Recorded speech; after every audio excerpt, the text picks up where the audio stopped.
Welcome back, everybody. I'm Travis with Linux Academy. In this lesson, we're going to cover image history.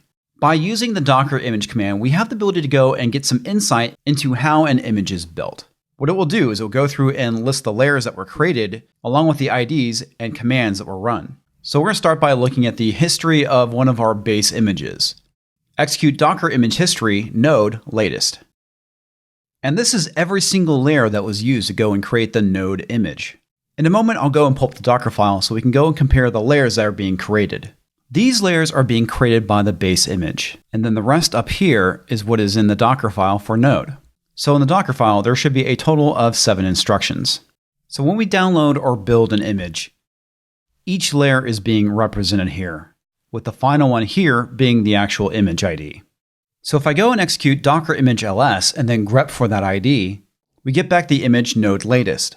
Now let's take a look at a side-by-side comparison of what is being outputted from history and what is in the Docker file. These layers here are coming from the from instruction, which is build pack deps stretch. Next we have the run instruction, which is going to go and add a group, which is represented in this layer here. We also have the env instruction being represented here and here. Same thing with this run instruction right here.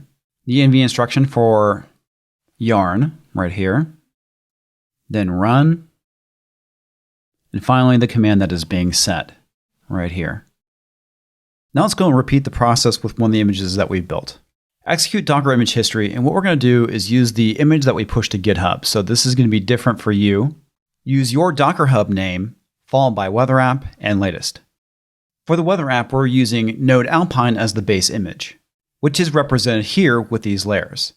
These layers here are coming from our Docker file, where we go and set our argument, the label, the node environment to production, where we go and copy our files from the build.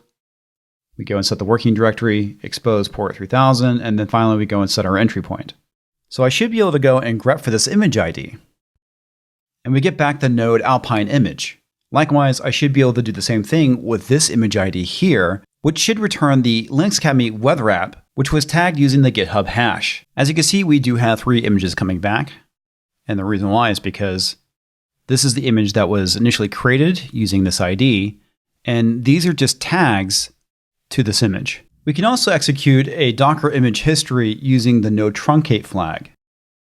By using the node truncate flag, all the IDs as well as the commands are no longer truncated. This does present a bit of a problem because it makes things very difficult to read. So the easiest thing to do is to go and output this to a file. Execute vi output.txt. Now this is a bit of a jumbled mess, but we do get the output. We get the full ID along with the commands.